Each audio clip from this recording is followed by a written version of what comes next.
Just on BBC One, it's hard to know what's real. Welcome to a world where nothing is as it seems. Welcome to Fake Britain.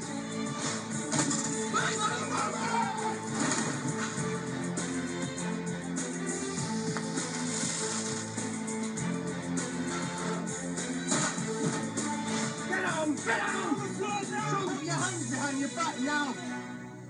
Here at the Fake Britain house, we'll reveal the fakes that are flooding the market, conning people like you and me and making money for the criminals. We'll investigate the fraudsters who are selling us something that isn't real and could be dangerous, and will help you avoid falling for a fake. Today on Fake Britain, the fake taxis putting passengers in danger. He wasn't a good driver at all. And I think he was taking risks with our lives.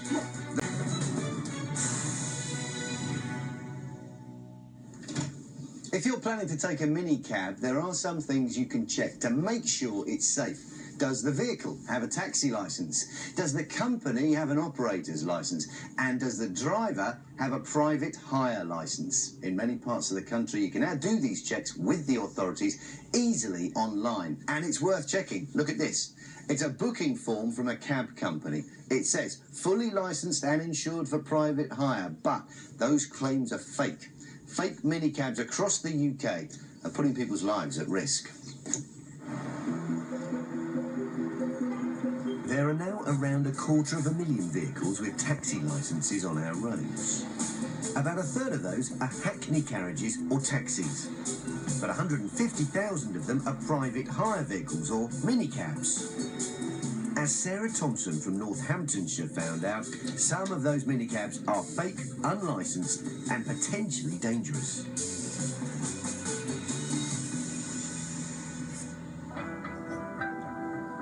One night, Sarah was out with her friends in Birmingham. We went out on the Saturday night, we were staying at a hotel, and I got a lot drunker than I was expecting to get. I thought it was best that I'd go home to the hotel, sleep it off.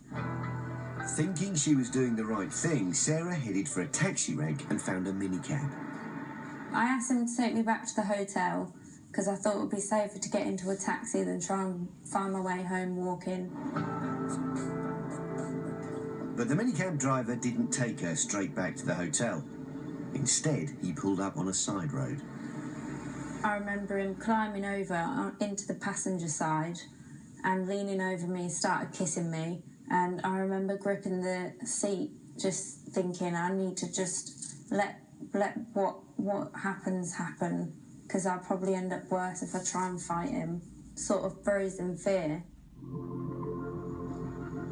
Sarah was seriously assaulted by the minicab driver, but she managed to escape. So I got out of the taxi and I was just walking up the street in a bit of a daze. And then that's when it hit me. I started running and panicking, and I seen this car coming down towards me, so I ran out in the road in front of that to make it stop. And two girls got out the back, and they helped me, and I told them what had happened, and they called the police. I started panicking then that I didn't know what had happened because I couldn't remember it all. I don't remember anything till I woke up, and there was all these police officers and paramedics around me. Sarah's attacker was driving an unlicensed minicab. He was caught and jailed for 5 years. But there are other risks that come with fake minicabs, from being overcharged to being driven in a car that's uninsured. In Birmingham, it's PC Dave Humferson's job to keep minicab passengers safe. Tonight, he's leading Operation Amethyst, which is tasked with cracking down on private hire vehicles that are operating illegally. PC Humferson is concerned that some minicab drivers might be using fake plates. They may be a revoked licensed driver that at some stage has been caught for an offence, no longer have a licence. So what they will do is they will get hold of some either fake plates, or they may have stolen some plates. They'll put them on the vehicle. Straight away it looks like a licensed vehicle, and they will take journeys. Members of the public aren't going to look at those plates, or they may look at the plates and not question the driver. They're just happy that, well, I'm getting in the vehicle, I'm getting home. Tonight, the officers are patrolling the streets in search of fake and illegal minicab drivers. I'm going to drop 2 officers off on foot, and I'm going to get into a position where I can observe them approaching vehicles. The undercover officers pretend to be late-night partygoers in search of a cab. The one that takes their fare doesn't know that he'll shortly be pulled over by a police bike.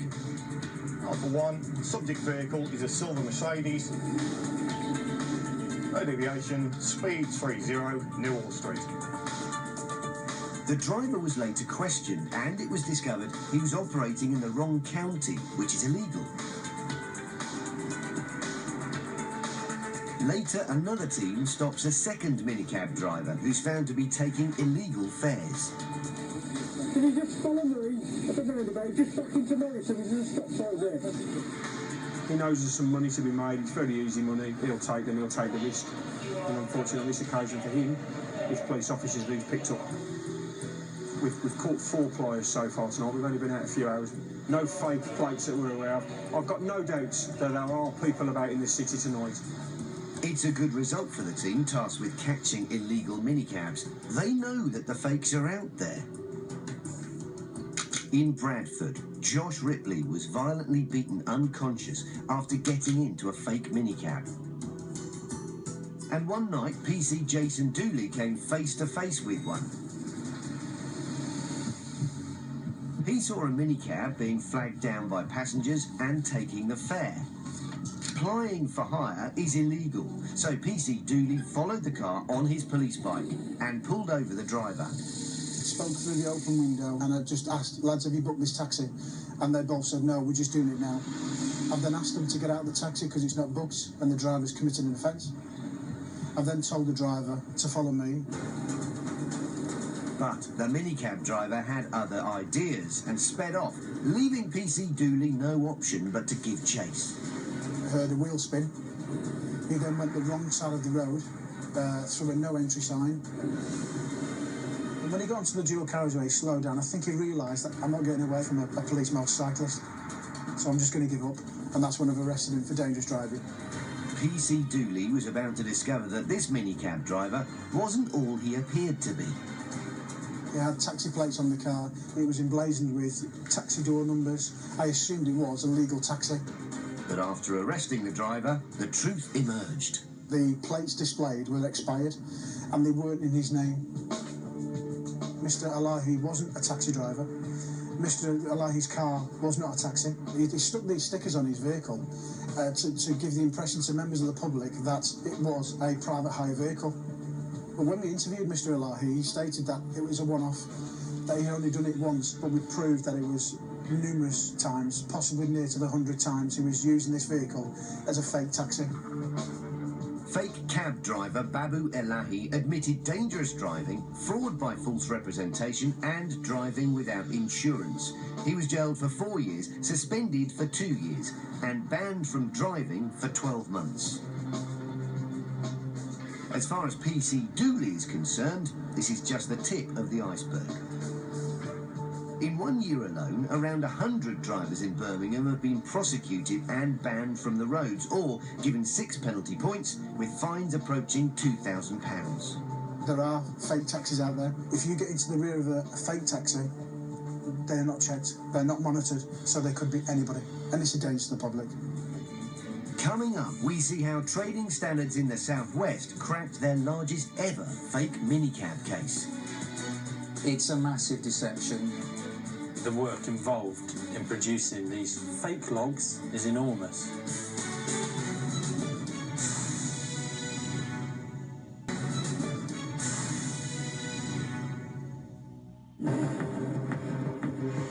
Earlier on Fake Britain, we saw how fake minicabs on British roads are putting passengers in extreme danger. Mr. Elahi wasn't a taxi driver. Mr. Elahi's car was not a taxi. In Cornwall, Norman Roper and his wife Eleanor were about to find themselves embroiled in one of the largest ever fake taxi cases seen by trading standards. Norman has limited mobility and so has to take minicabs to the airport when he goes on holiday. We're planning to go to Florida, and travelling from Cornwall to Gatwick is quite a job. We wanted to find a local firm. Norman needed a reliable minicab with enough space for his scooter and luggage. He found a company called Cornwall Flight Connections, which also went by the name of Chimea Flight Connections, not to be confused with any company of a similar name. One of the questions we asked was, do they carry wheelchairs and mobility scooters? And they assured us they did. I'd read the advert and I'd seen that they were VAT registered. It all seemed quite legitimate. Getting to Gatwick Airport in a minicab would be expensive. Norman was quoted £400, but he was willing to pay that for the peace of mind provided by a professional driver in a spacious car. The minicab arrived in the early hours of the morning of their holiday, but it wasn't quite the ride that Norman had been expecting. I was disappointed with the condition of the vehicle. It was, I would say, scruffy. And he opened the boot. It was full of his own personal belongings. Golf clubs, suitcase. It made loading our luggage quite difficult. Norman struggled to fit the mobility scooter into the cab, leaving only one option for the disappointed couple. In fact, my wife was in the back seat of the vehicle with luggage, and I sat in the front passenger seat. It didn't seem right. It didn't seem the way I would expect a chauffeur-driven taxi to be. Despite the crowded journey to the airport, the couple went on to enjoy a great holiday together. Upon their return, they were collected by a car from Cornwall Flight Connections. Again, it was scruffy, but that was to be the least of their worries.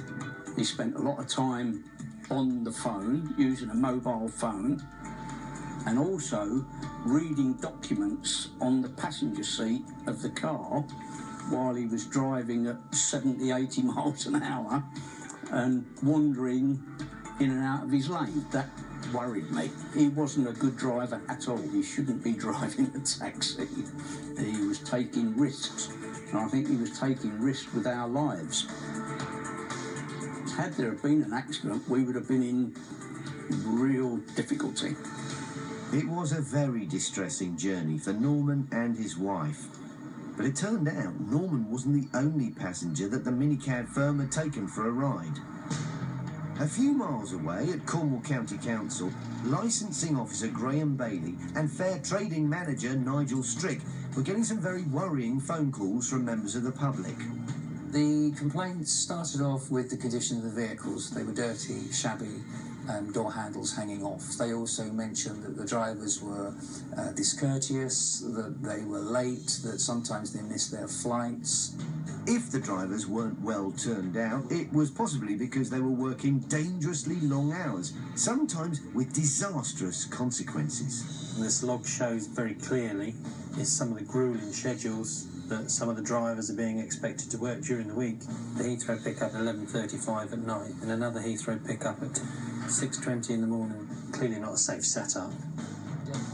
We found evidence that they were involved in road traffic accidents, they picked up speeding tickets, and we had reports from other taxi drivers that they were actually falling asleep behind the wheel and that sometimes had to be woken up by other drivers banging on the glass.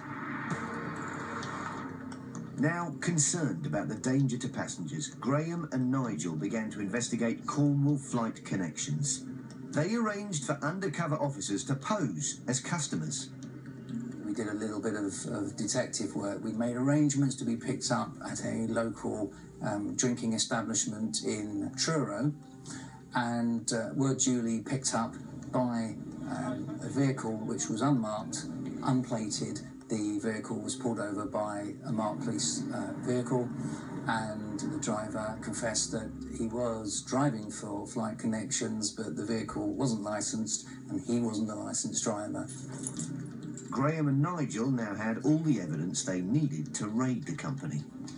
Trading Standards officers here organised search warrants of both the office where the taxi firm was operating from and from the private homes of the people behind the business. What we found was an enormous amount of paperwork, and it became very evident very quickly that pretty much the whole business was set up as a fraud. It might look just like a scruffy office, but this was the nerve centre of a fake minicab business empire. We took away thousands and thousands of booking forms. It's covered in fake claims. They're claiming to be fully licensed. They're claiming to be VAT registered. They're claiming to be insured for private hire. A 5-year licence for a minicab firm can cost up to £2,000.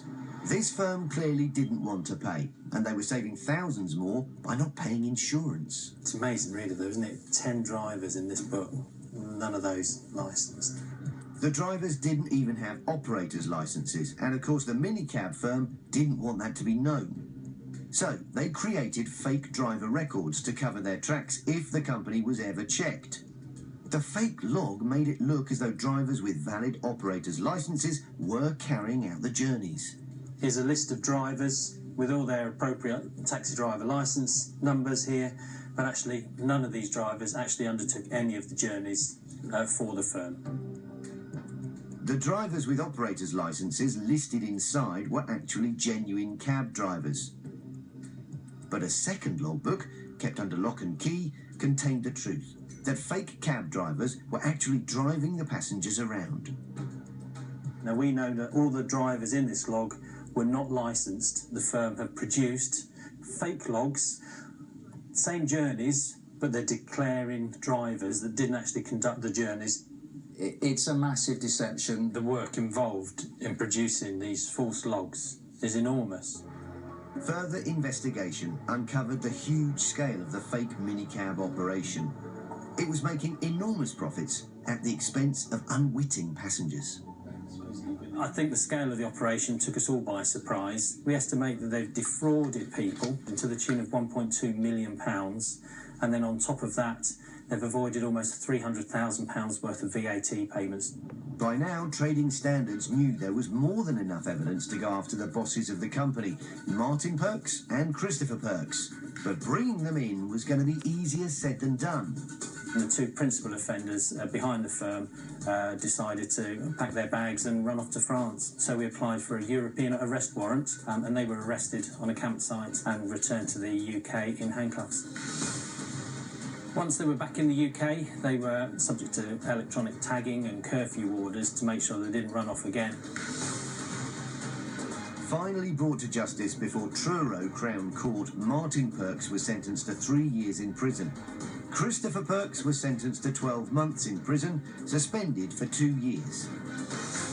These people have cheated and lied, and at the end of the day, they were gambling with most people's lives.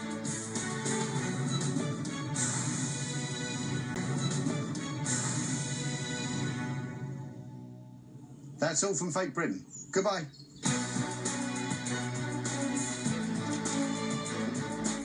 With more sequins than the stars on tomorrow night's Strictly, Kim's ready for her salsa night, but with Dot having already pulled out, will it go to plan? EastEnders at 8 tonight. Coming up, how do you solve a problem like damp? Homes under the hammer. Next.